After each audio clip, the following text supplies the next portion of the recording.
So the speakers before me in the Excite platform pretty much described the area of customer interaction, so they will save me some time. Hopefully we'll have more time for the juicy stuff. I'm coming from the EMC Center of Excellence in Be'er-Sheva, where we have a data science team which also does text analytics. So as I mentioned, the first part of the talk has already been covered mostly. We'll discuss some more of the motivation, look at the current reigning rule-based approaches, and then move on to what we think a content modeling system should look like. And then we'll go into the technical details. So I'll start by describing what we want to achieve. So this is Kevin Roche. And he's the senior vice president in EMC, and he's telling us that he thinks we need to leverage big data in order to make EMC service better. So what types of customers interactions do we have? We have service requests. EMC sells storage and cloud components, and when they malfunction, the customers contact us and ask for service. They may also do it in support chat. So we have two types of textual data. And these are also usually followed by structured data. And currently, the BI approach is to look at the structured data, the date, the employee who helped the person who opened the request, the type of the product, problem code, and resolution code. What's the problem here? When we look at the data set, we see that 80% of the resolution codes are corrective maintenance. So the structured data does not give us the resolution that we need. So naturally, we come to the free text part. Just to highlight the difference between our work and what was described before by Gennady. So we are dealing with a slightly cleaner text. EMC has about 300 products, and our clients are big corporate clients. So we are not dealing with 5 million cellular phone users. So we have more time to write down what the problem was. Our text is much cleaner, so they can say that their Exchange backup didn't work, and the technician who helped them can describe how he did it. It can also be a bit more structured. We can have a chat where we have two people talking. Hello, how can I help? My Exchange backup is failing. Did you try turning it off and on again? This is usually how it goes. So what does the organization want out of this? And I'm going to skim quickly because it's already been described by everybody in the previous session. So we want early detection of emerging problems. If everybody are having the same problem with some kind of backup version, we'd like to identify it as soon as possible and maybe roll out a service pack. We want to be able to identify that a lot of problems are the same. So this is the same idea as identifying all of the different food, meal, service problems on the train that was described before. We want to identify the volume drivers. So beyond being able to dig down and see what's the underlying cause was, we want to see what are we spending our support money on, our support budget. So we want to be able to identify that we are spending 10% of our support budget on VM memory problems.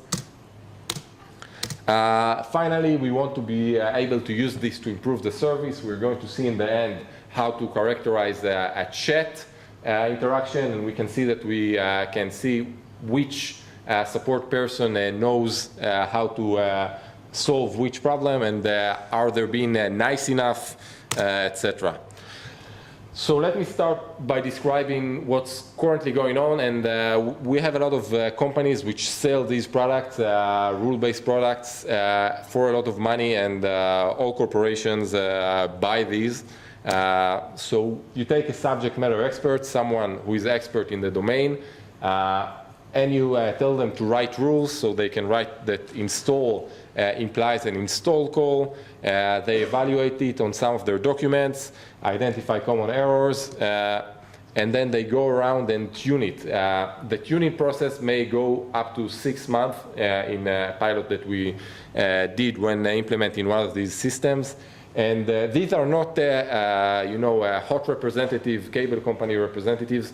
These are engineers who knows how to solve problems of complex devices. So their time is very, very expensive.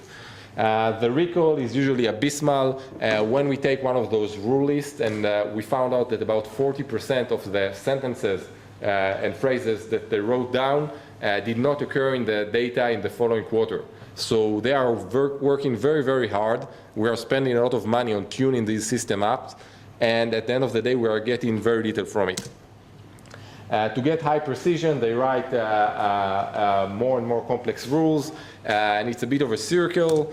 Some of these systems come with a strong pre-processing unit, which helps them a bit with writing down those rules, but what we have on the shelf right now takes months.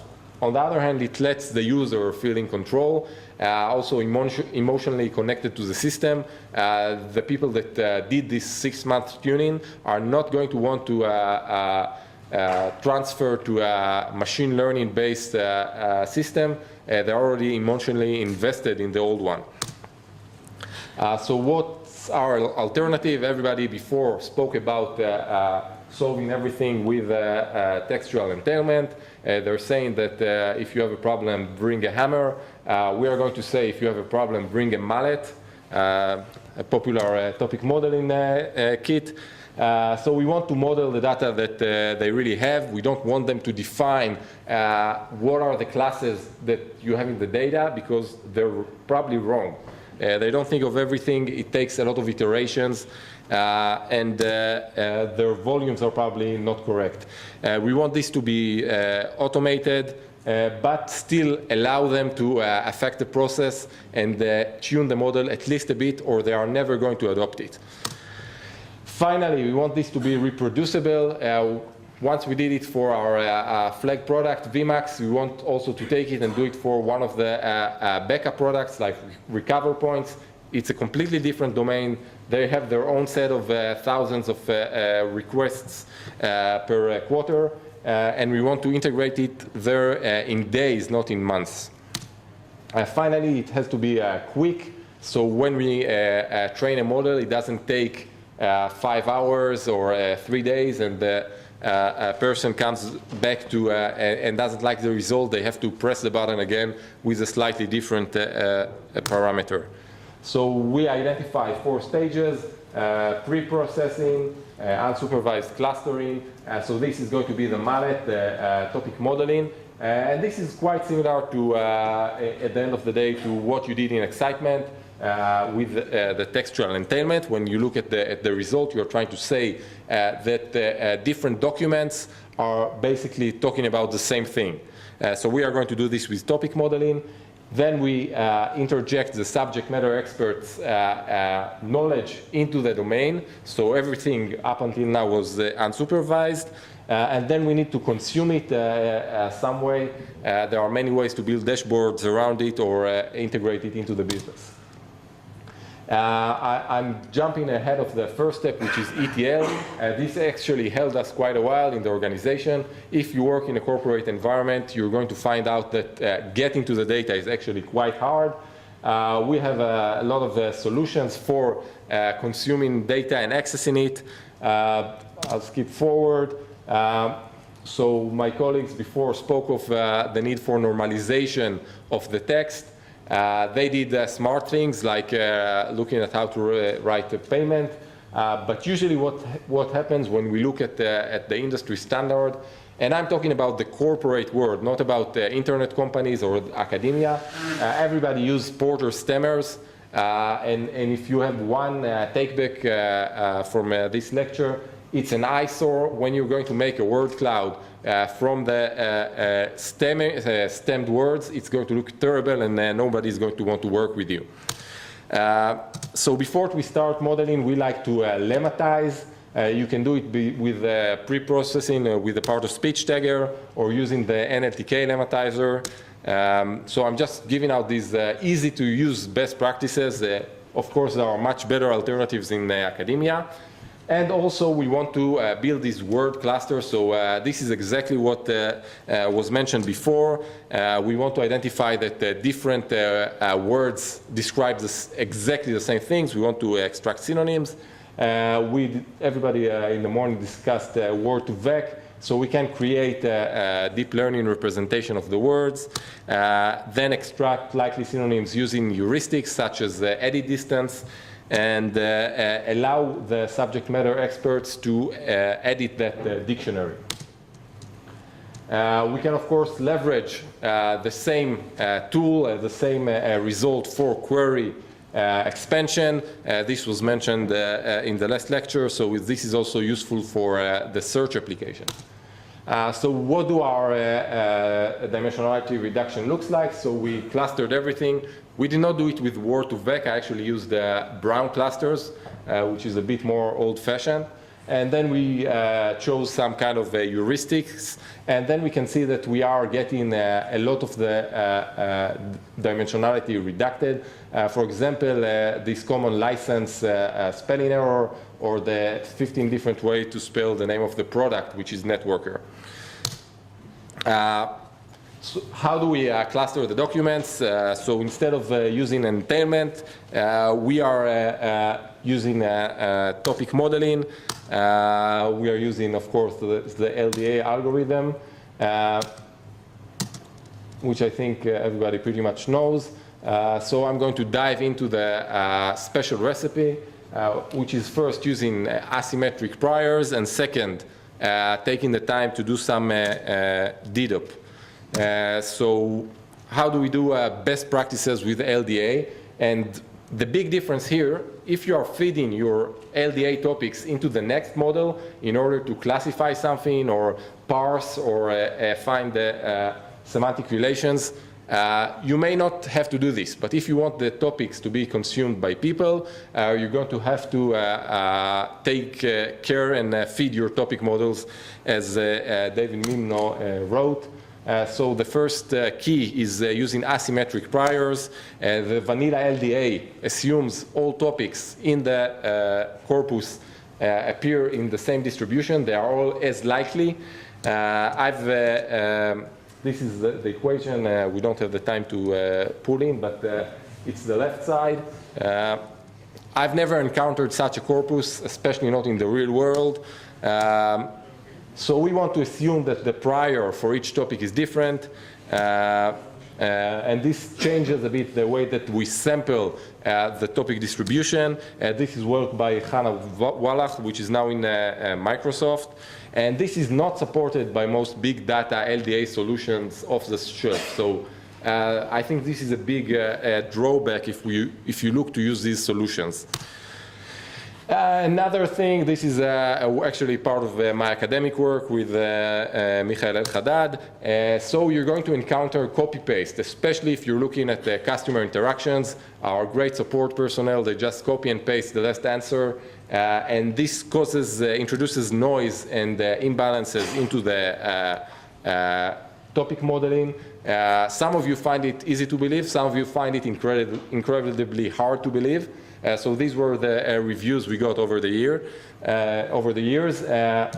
So we have some alternatives for sorting them out, and you can see that the upper line is much better with redundancy reduction. Those who want to read more about it can look for the paper. It's important to at least remove all of the duplicates before doing topic modeling, or it just won't work. The last part is getting the subject matter experts to name the clusters. Some of the clusters are going to be named junk. We have to prepare them for it psychologically, or they're going to say your system is not good. We want them to do it easily, and we want them to do it quickly, so we want to provide a lot of information. For example, one of the tricks that we do is summarize the clusters. Using a summarization algorithm, we get the 50 most interesting sentences. And this drives up their ability to understand what's in the document cluster. So as I said, it's important to coach them and help them tune the results. At the end of the day, we can usually do this in about 2 or 3 days in a new domain. Totally manual process, that part, but it allows us to extend the system to a new product quite quickly. Then you have to consume it. So one way to consume it is to see all the different topics and then browse the data. You can drill down to the documents. Instead, we can look at chat documents, and this is a nice result. We split the chat. We say that we don't care about the structure. Every line in the chat is a different document. They are very, very short.